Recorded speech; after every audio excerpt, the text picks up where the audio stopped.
All right, so what does it mean and what's next? Let's go to Israel. Standing by in Tel Aviv is Avi Melamed. He is a Middle East geopolitical intelligence analyst. Avi, good to see you on this Wednesday. Appreciate you taking the time for us in Canada, as always. Hello, Todd. Thank you for having me. Okay, let's start with the United States suspending those bombs, the shipments. What are we to make of that? How significant or not is it? It's yet clear another illustration of the ongoing tension that has been building between the Israeli government and the Biden administration in the last couple of months vis-a-vis the whole way they are not necessarily looking at the whole conducting of the operation, but particularly in the context of the day after. I think that the two sides have a common goal in the sense that they do understand that Hamas rule in Gaza Strip must come to an end. But then there is the whole issue of the day after, and I think that it's very clear that there is a rift and differences of opinion, particularly between Prime Minister Netanyahu and Biden administration. And I think the recent American move has to be viewed in that context. Avi, how big do you think this military operation by the Israelis in Rafah is going to be? Is it going to be targeted, or are we talking about what could be more like a full-scale invasion? What do you think? Well, I think you're looking at a modular-based model, meaning that Israel will operate on phases, as we saw the other night when Israel took over the Rafah crossing. Each phase will be basically in dialogue, sort of speaking, with the trajectory of the negotiations over a potential deal regarding the releasing of Israeli hostages.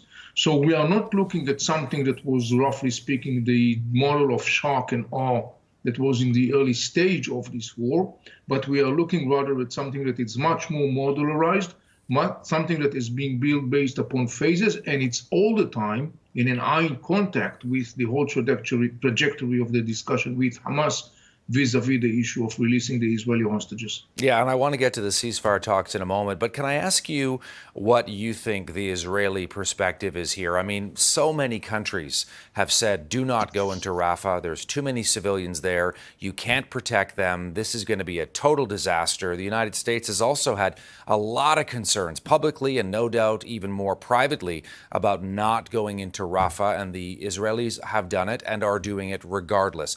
Why? Because Hamas committed a terrible attack on October 7, and it basically vows to commit another attack.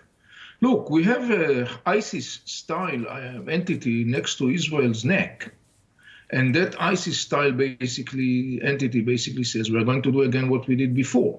Now you can understand from an Israeli perspective the significance of the threat. I'm not so sure that the Western powers internalize the trauma of October 7 and the ramifications of that in the context of the Israeli public opinion. This is why. Are you concerned about the deaths of civilians as a result of this operation now in Rafah? I'm always concerned about death of civilians, but this is something that also have to be mentioned in the context of Western discussion. It's about time that the West will start holding Hamas accountable for what happens in Gaza Strip. Remember, Hamas governs Gaza Strip since 2007. It legislates laws. It has 30,000 military personnel. He charges taxes. It's a government in Gaza. It cannot be exempted from responsibility, neither to its actions nor to its ramifications of its actions. And it's about time that the West will start to internalize that. And the reason for that is very simple. As long as the West is not holding Hamas responsible, we will see additional and escalating scenarios of conflicts and violence between Israel and Gaza Strip. And I think that the West has to internalize that. Let me ask you about the ceasefire talks ongoing now in Cairo, Egypt. How confident are you that we may see a deal? Avi, your thoughts? I think that we could see a deal at some point. I think there is an increasing pressure on all sides from different perspectives to move forward towards some sort of a deal. And so I personally think that we could look forward and see some sort of a deal brewing up, sort of speaking. And I do hope it wouldn't take long before we will have at least some first practical phase of implementing such a deal. And I definitely hope that will be the case. I want to ask you as well about domestic politics within Israel itself. And, there are critics who say that what's going on in Rafah is tied directly to Benjamin Netanyahu, the prime minister's own political future. That the longer this war goes on, the more he is able to stave off, political setbacks and possibly defeat for him politically. Is that accurate? What do you think? Is that fair criticism? Well, I would say personally that I think that from Netanyahu's perspective, it's first and foremost not about his necessarily political endurance, but particularly about his legacy. I think it's important to remember that Netanyahu positioned itself all those years as a politician as Mr. Security. He basically presented himself as a defender of Israel. Following October 7, definitely that legacy or that assumption of Mr. Netanyahu is facing a very significant challenge. So I think that this is the major thing that guides Netanyahu's policy and actions on the ground. But this is my own personal opinion, of course. If a ceasefire is signed, I wonder, does that lead to the fall of his government? As you know, there are hardliners there who are very concerned about any sort of ceasefire without an ongoing military offensive against Hamas. So Netanyahu is really sort of trying to walk that tightrope right now.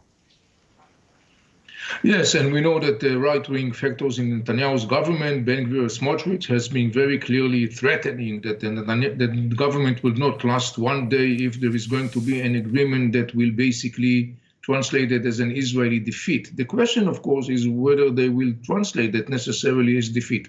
When it comes to politicians, you can always trust them to find some ways to, I would say, reshape reality in the way that comes along with their political objectives. The right-wing factors within Netanyahu government basically knows that currently they have a great influence in their hand, not necessarily the same scenario following upcoming elections in Israel. I'm not so sure that they will rush immediately to resign from that government. Joining us from Tel Aviv, Avi is a Middle East geopolitical intelligence analyst in Israel today with his thoughts. Always good to see you, Avi. We appreciate you taking the time for us in Canada. Of course, though. Thank you for having me.